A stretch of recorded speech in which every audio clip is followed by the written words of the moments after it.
Hello viewers, நீ நம்ம பார்க்க போறது One Piece episode 950 part 1.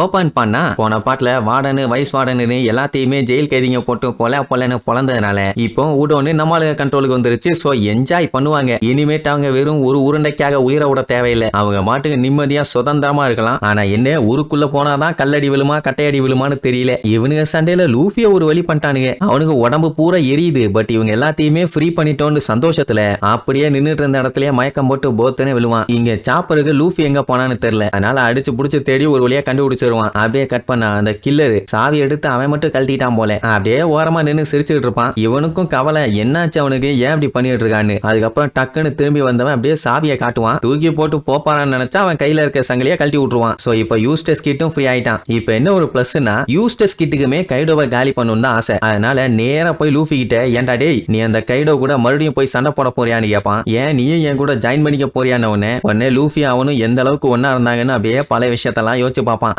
போட்டி போட்டுக்கிட்டானுங்க. ஆனா ஒன்னா தானே எல்லாத்தையும் பண்ணானுங்க. அதெல்லாம் யோசிச்சு பார்த்துட்டு நான் அவன் கூட சண்டை போடலான்ட்டு கிளம்பிடுவான். ஏன்னா ஆல்ரெடி சண்டை போட்டதுனால தான் அவனோட க்ரூ மெம்பர்ஸும் சரி அவனும் சரி இந்த நிலைமைக்கு வந்துட்டானுங்க. இதுக்கப்புறமும் போய் சண்டை போட்டான்னா அவ்வளவுதான், சோழி முடிச்சுன்னு அவனுக்கு தெரிஞ்சு போச்சு. அண்ட் அது மட்டும் இல்லாம உன்னைய கொல்லாம விட்டானே அது வரைக்கும் சந்தோஷப்படுவான். அண்ட் இன்னொரு பஞ்சாயத்து என்னன்னா இவன் அலையன்ஸ்னு சொல்லி ஒருத்தன் கூட சேர்ந்து தான் இப்ப இந்த நிலைமைக்கு வந்திருக்கான். இனிமேட்டு நான் யாரையுமே நம்புறதா இல்லைன்னு வெறியோட போவான். இப்ப என்னன்னா யூஸ்டஸ் கிட்டுக்கு ஒரு கை கிடையாது. அதுக்கு பதிலாக தானே வந்து இரும்பெல்லாம் வச்சு கையை உருவாக்குவான்.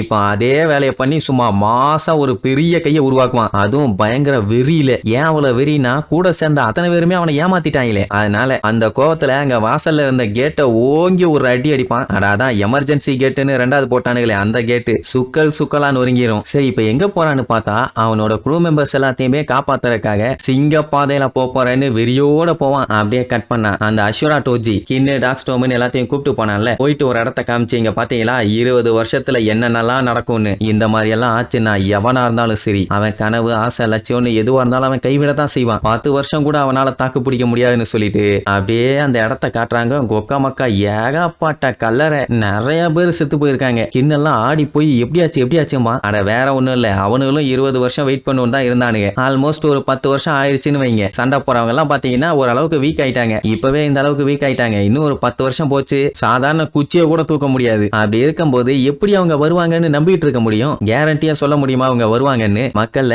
யாருக்குமே சுத்தமா நம்பிக்கை இல்ல. ஆனா ஷுட்டன் மாரு டோக்கி சொன்ன வார்த்தை மேல நம்பிக்கை வச்சிருக்கான். அதான் ஓடனோட ஒய்ஃப் சொன்ன வார்த்தையில. சோ கண்டிப்பா வருவாங்க. கின்னு மொமனசுகேன்னு அத்தனை பேருமே நம்மளை காப்பாத்துறக்காண்டி வருவாங்க. நம்ம எல்லாம் ஒன்னா சண்டை போட்டு ஜெயிக்கலாம்னு சொல்லுவான். அதெல்லாம் ஓகே தான். ஆனா இவங்களுக்கு இப்ப சாப்பிடறதுக்கே ஒண்ணும் இல்லையே. நல்லா சாப்பாடு அது இதுன்னு கிடைச்சதுன்னா சாப்பிட்டுட்டு பொறுமையா வெயிட் பண்ணலாம். காஞ்சி போய் வறண்ட ஒரு பூமியில இருந்துட்டு இருக்காங்க. ஒரோச்சி காலை பிடிச்சா வேணா ஏதாச்சும் 1-2 சாப்பாடு கிடைக்கும். அதுவுமே கன்ஃபார்மா கிடைக்கும்னு சொல்ல முடியாது. ஆனா அதுக்காக அவங்க ஆளெல்லாம் போய் எங்களால விழ முடியாது. எப்படியா போச்சுன்னா எங்க டிசீஸ் எங்களைய கொன்னுரும் அப்படின்ட்டு கதர்னு கதறுவாங்க. இப்ப இந்த அஷுரா டோஜியால என்ன பண்ண முடியும்? அப்பதான் ஒரு சின்ன பிளாஷ்பேக் மாதிரி காட்டுவாங்க. ஆக்சுவலா இந்த வில்லேஜ் எல்லாம் நல்லா தான் இருந்துச்சு. ஆனா அந்த கைடோட ஆர்மி இந்த ஊரையே கண்ணா பின்னாடி எரிச்சு அங்க இருக்க மக்கள் எல்லாத்தையுமே கண்டபடி அடிச்சு கொன்னு குடிக்கிறதுக்குன்னு குடிதண்ணி கிணறு இருந்துச்சு அதை கூட போட்டு உடச்சிட்டானுங்க. லேடிஸ் பெரியவங்க குழந்தைங்கன்னு ஒருத்தர் மேலேயும் கருணை காட்டல.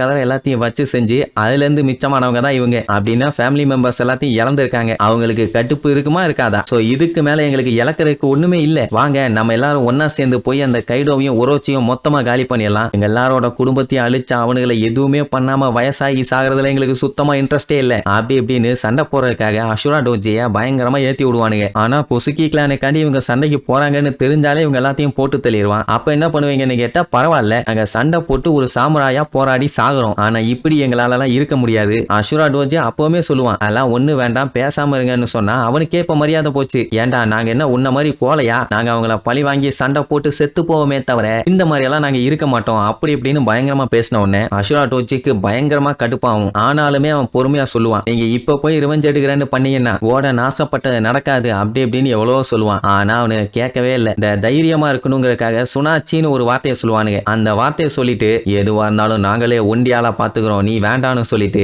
வேகமா அங்க இருந்து கிளம்பிடுவானுங்க. சுனா சுனாச்சின்னு கத்திக்கிட்டு அப்படி எத்தனை பேர் இருக்காங்களோ அவங்க எல்லாருமே ஒரு 5 கப்பல் எடுத்துக்கிட்டு நேரா ஒனிகேஷியமாக போறாங்க. எது கைடோவை காலி பண்ண அசுரா டோஜி எவ்வளவோ சொல்லி பார்த்துட்டான். ஆனா ஒருத்தனும் கேட்கல. அவனுங்க சுனாச்சின்னு கத்திக்கிட்டே போவானுங்க. அவங்களோட ஒரே முடிவு செத்தாலும் ஒரு சாமுராயா சாவாங்களே தவிர இனிமேட்டு வேடிக்கை பார்த்துட்டு 10 வருஷம் எல்லாம் இருக்க முடியாதுன்னு முடிவு பண்ணிட்டாங்க. ஆமா வீக் ஆயிருவாங்கல்ல. நேக்கு ஒண்ணு புரியல. இதுல நம்மளுக்கு தப்பு என்ன இருக்குது? அவங்க தான் சொன்ன மாதிரி 20 வருஷத்துல வந்துட்டாங்கல்ல. வரலன்னா அவன் சண்டைக்கு போலாம். இவனுங்க லூசுத்தனமா பண்ணதுக்காண்டி நம்மளுக்கிட்ட ஏன் இவன் சேர மாட்டேன்னு சண்டைக்கு போனா மெண்டல் பைய. இப்ப அவங்க போறத இவனால தடுக்க முடியல. அதனால கதறி பயங்கரமா அழுவான். இதுக்கப்புறம் அவங்க எப்படி செருப்படி வாங்கினாங்கன்னு அடுத்தடுத்த எபிசோட்ல பார்க்கலாம். டாடா.